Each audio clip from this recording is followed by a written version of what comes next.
శ్రమ సంభవించిన అతడు ప్రార్థన చేయవలను, ఎవరికైనా సంతోషము కలిగిన అతడు కీర్తనలు పాడవలను. నిజంగా శ్రమ వచ్చినప్పుడు ప్రార్థన చేయమని బైబిల్ యొక్క వాక్యము సెలవిస్తుంది.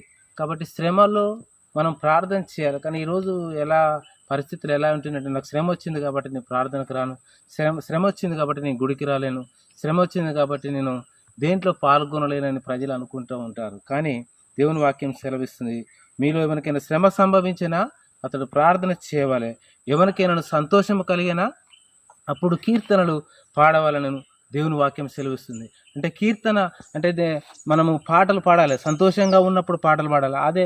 ఆది అపోస్తలులు మనం చూసినట్టయితే వారికి శ్రమ సంభవించినప్పుడు